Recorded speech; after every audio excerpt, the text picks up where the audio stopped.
Présidente. Monsieur le Premier ministre, depuis des mois, l'Algérie crache sur la France.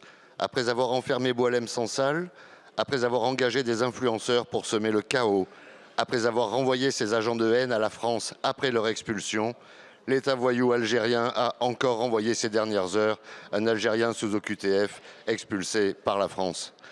La dictature algérienne et son président insultent désormais les responsables politiques Éric Ciotti, Marine Le Pen et Jordan Bardella. Jusqu'à quand cette humiliation va-t-elle durer? Jusqu'à quand? Ces personnalités reçoivent quotidiennement des menaces des réseaux algériens, notamment des menaces de mort. Chaque semaine, nous vous interrogeons sur les mesures prises contre la voyoucratie algérienne. La France doit prendre son indépendance du diktat moral de l'Algérie. Même le ministre de l'Intérieur est menacé par le dictateur algérien. Combien de temps allez-vous baisser la tête? Allons-nous baisser la tête?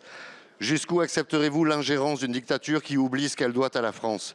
Réseaux routiers, irrigation, voies ferrées, ponts, écoles, hôpitaux et ports marchands. La France est-elle endettée envers l'Algérie au point de devoir s'offrir comme un buffet à volonté dans lequel un État qui n'a que mépris pour notre pays peut se servir ou cracher quand bon lui semble?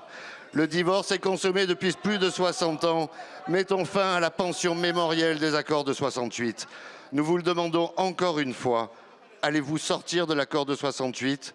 Allez-vous augmenter les droits de douane?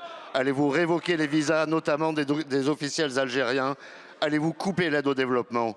Boualem Sansal est toujours prisonnier. L'Algérie continue chaque jour d'insulter la France. Les ministères de la parole ne suffisent plus. Agissez.